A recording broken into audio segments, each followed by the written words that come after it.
bonjour. Je suis heureuse de vous accueillir.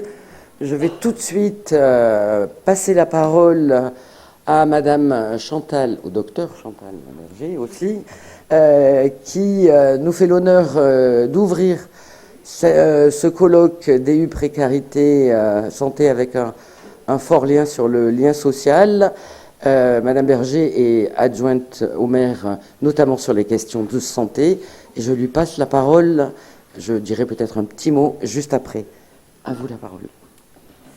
Merci beaucoup. Alors, merci au professeur Chêne, au professeur Bonnet, puis à toute l'équipe pédagogique qui a organisé aujourd'hui ce beau colloque. Alors, je suis très émue de me retrouver à l'ISPED, où j'ai fait un DEA.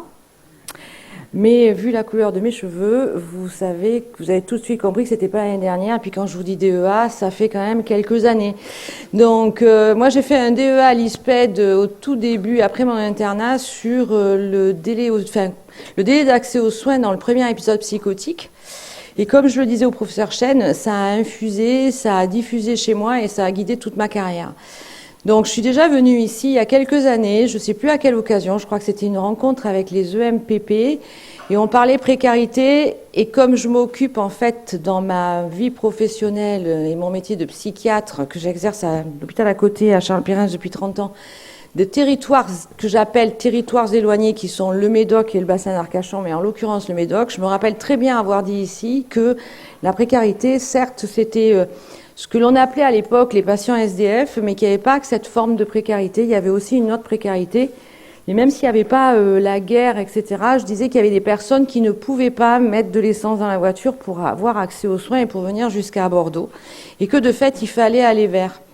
Et finalement, quand je me suis dit que j'allais revenir ici ce matin et quand je me suis dit, tu parlais du coût de l'essence, de cette précarité qui n'était pas la grande précarité, mais une forme de précarité, ben finalement, entre il y a 10 ans, cette intervention que j'avais faite ici, et puis aujourd'hui, je crois que la précarité a nettement évolué, qu'on se doit, nous, professionnels de santé, mais pas que les professionnels de santé, je pense que c'est aussi l'affaire de tous, qu'on soit du secteur associatif, médico-social, professionnel de santé, d'aller vers, de quitter parfois nos zones de confort. Alors nous, les psychiatres, moi je suis urgentiste de base, je suis urgence, enfin, même si les urgences psychiatriques, on n'est pas des urgentistes en tous les cas, je fais de l'urgence psychiatrique. On a pu ouvrir depuis plus de 10 ans une équipe mobile, donc sortir de l'enceinte de l'hôpital, même si la psychiatrie, en fait, avec la notion de secteur et les visites à domicile, on fait ça, mais en tous les cas sur des situations de crise et aller voir des patients qu'on ne connaissait pas et qui ne voulaient pas nous voir, eh bien, on a fait ça en 2016 et depuis ça a essaimé. Et donc, on va comme ça à domicile aussi pour essayer de raccrocher aux soins, de ramener vers le soin pour éviter le recours à la crise et aux urgences. Depuis 10 ans, on fait ça. Donc, je ne peux que vous encourager à réfléchir. Et je peux aussi vous dire que dans ma feuille de route d'adjointe à la santé, alors qui est une de mes nouvelles casquettes de fin de carrière à laquelle je ne pensais pas du tout, mais j'en suis très heureuse. J'ai rendu une feuille de route qui est à la commission d'arbitrage du maire, parce que je découvre aussi comment ça se passe, c'est des rouages, autres que ceux hospitaliers. Mais à l'hôpital, vous avez un DG, dans une collectivité, en l'occurrence, dans une mairie, vous avez un maire. Donc c'est un peu, pour ceux qui connaissent les rouages hospitaliers, la même chose. Donc j'ai fait une feuille de route sur la question de santé. Et maintenant que je vais beaucoup plus à Bordeaux, centre, je me dis aussi que finalement on n'est pas très bons nous les psychiatres, mais on n'est pas très bons collectivement parce que je m'aperçois qu'il y a plein de jeunes à la rue qui présentent des troubles psychiatriques. Et donc dans ma feuille de route que j'ai soumise à l'arbitrage, j'ai mis précarité, addiction, comment on fait tout ça, qu'est-ce qu'on peut faire quand on est dans une municipalité de la taille de Bordeaux. Voilà, donc c'est des sujets qui m'intéressent et je vais vous souhaiter une très belle journée, je suis sûre, et je regrette de devoir repartir dans les urgences d'à côté, parce que je serais bien restée. Donc, je vous souhaite une très très belle journée de travail, avec de très belles interventions, et puis que ça diffuse aussi ce qui se passe dans cet institut de santé publique. J'espère que ça va aussi diffuser longtemps chez vous, comme ça l'a pu faire chez moi. Merci beaucoup et très bonne journée à vous.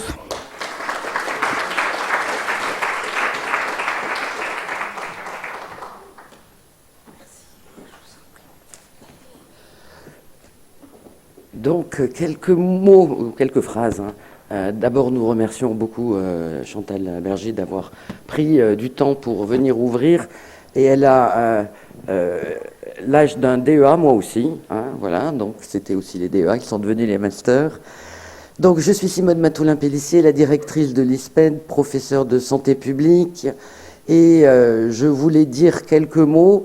D'abord, pour dire comment je suis heureuse chaque année d'ouvrir ce colloque, non pas sur la thématique, toujours, on ne peut pas être heureux de parler de précarité, ni heureux de parler de problèmes de liens sociaux, mais par contre, on est heureux de voir des gens qui se mobilisent pour parler de ce sujet à notre époque, dans notre société, à des moments aussi importants.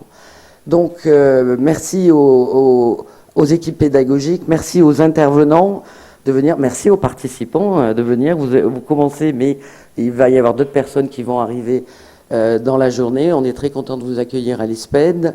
Et comme l'a souligné, l'importance aussi, c'est de discuter, d'avoir des échanges, des pratiques sur cet aspect, et puis peut-être aussi de se former. Donc, pour faire un petit appel à candidature, nous avons donc un DU organisé par Geneviève Chen et le professeur Bonnet, et je vous engage à diffuser cette information pour l'année prochaine, les années d'après, et avoir des inscriptions. Et vous voyez que vous pourrez organiser aussi un colloque, parce que je crois que cette année, il y a une petite innovation, et je vais justement laisser la parole à Geneviève Chen et au professeur Bonnet pour introduire cette journée. Vraiment de bons échanges, et merci à tous.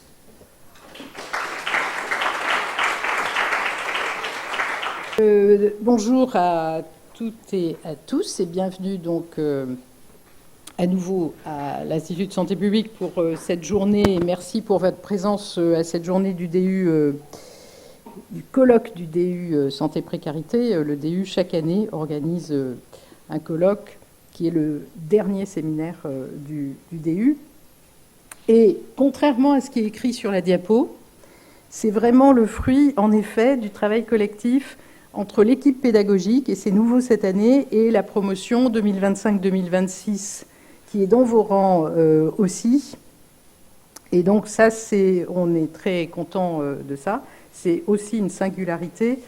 Non seulement on en est content, mais on en est très fiers, parce que cette année, l'équipe pédagogique, elle a proposé ce sujet, et puis les étudiants qui n'ont plus tout à fait l'âge d'être des étudiants de première année quand même, disons les apprenants, ont vraiment co-construit le programme avec nous. Pour certains, ont sollicité même les intervenants, et je les remercie vraiment. Et finalement, ils ont mis aussi en pratique quelque chose que le DU s'efforce vraiment de cultiver, c'est un regard très attentif sur les réalités de terrain. Bien sûr que les connaissances théoriques sont importantes, mais la réalité de terrain et la volonté de la relier à des connaissances plus théoriques, c'est vraiment l'esprit du DU. Et c'est l'esprit aussi de mettre tout cela en discussion. C'est ce qu'on va faire aujourd'hui. Et c'est, j'allais dire, sans mauvais jeu de mots, une façon de rompre l'isolement aussi, d'une certaine manière. Alors, le thème qu'on a retenu pour le colloque, c'est le lien social comme déterminant de santé. Ça mérite qu'on s'y arrête un petit peu, même si ça a l'air tout à fait évident. En fait, ça pourrait être un sujet de sociologie en soi.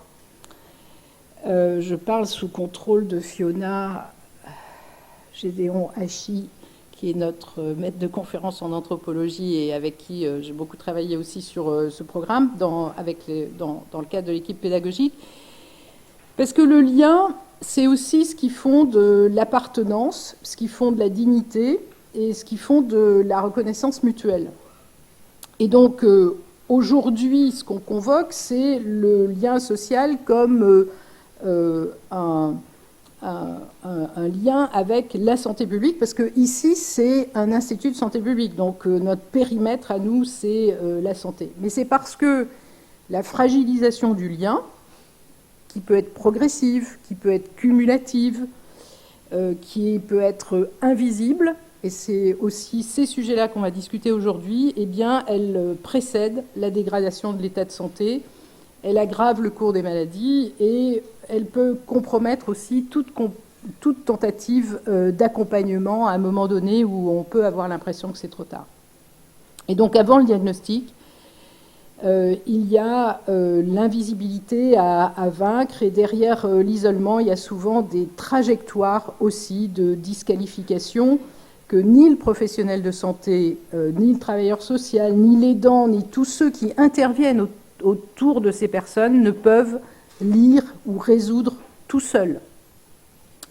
Et donc c'est pourquoi ce programme, il refuse les cloisonnements, comme le DU refuse les cloisonnements. La journée, elle s'organise en 3 temps, comme vous l'avez vu: comprendre, aller vers, et puis agir au sein des territoires, parce que face à l'isolement, on a besoin de connaissances. La connaissance est essentielle. Vous allez avoir 2 présentations, l'une de M. Brustis et l'autre de M. Donc en tout début de matinée, de M. Riffou en fin de matinée, sur les données qui sont collectées et les baromètres qui sont réalisés très régulièrement, d'une part par les petits frères des pauvres et d'autre part par la Fondation de France. C'est absolument crucial d'avoir ces données pour réfléchir. Et puis, évidemment, ça ne suffit pas. L'action de proximité, elle est tout aussi précieuse. C'est ce que vont nous montrer aussi Boris Callin, Pascal Imbert et Ronan Tantôt ce matin.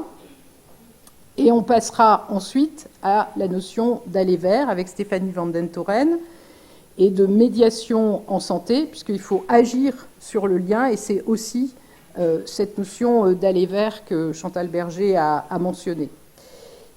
Et notamment aussi sur le terrain avec les médiateurs de santé pairs et l'intervention de Muriel Connor et les personnes elles-mêmes sans qui on ne peut pas co-construire ou construire des actions complètement utiles, et c'est ce que Jonathan Luthil nous montrera avec l'expérience de la Maison des livreurs. Et puis enfin, l'action de proximité, elle ne peut pas se substituer à ce que j'appellerais des garanties structurelles de solidarité. Agir sur le lieu, c'est aussi agir sur les représentations, sur le regard que nos sociétés portent sur ceux qui en sont exclus, ou ils sont précaires. Et donc, évidemment, les décisions ou les politiques pour améliorer cette solidarité, entre autres, et donc la santé, sont importantes. Et c'est ce qu'on discutera cet après-midi avec une intervention de Cécile Tegliana pour l'ARS, mais aussi de Laurence Tuaillon pour le CCAS, Bastien Labarsouk pour DAC 33, Madame Skouréanou pour la coordination des EMPP et Anne Moreau pour l'espace santé étudiante de l'Université de Bordeaux. Évidemment, c'est assez divers, mais l'idée, c'est de parler des initiatives locales, de les valoriser et de voir à quel point elles sont dépendantes les unes des autres et comment elles s'articulent avec les politiques territoriales. Donc on a la chance d'avoir des orateurs et des interventions de très grande qualité aujourd'hui, des chercheurs, des professionnels, des acteurs associatifs, institutionnels, et chacun vont nous parler de leur mission, de leur expérience, de leur rôle, et qui est évidemment au cœur de leur engagement, il y a le lien social et le lien social comme un déterminant de santé. Donc nous leur souhaitons la bienvenue et nous les remercions. Et puis je profite de cette introduction pour remercier Bertrand Séguès, Cassandre Lénert, Delphine Manceau, qui nous ont aidés et soutenus à l'ISPED pour l'organisation de cette journée. Donc je vous souhaite à toutes et tous une journée très riche, exigeante et j'espère utile.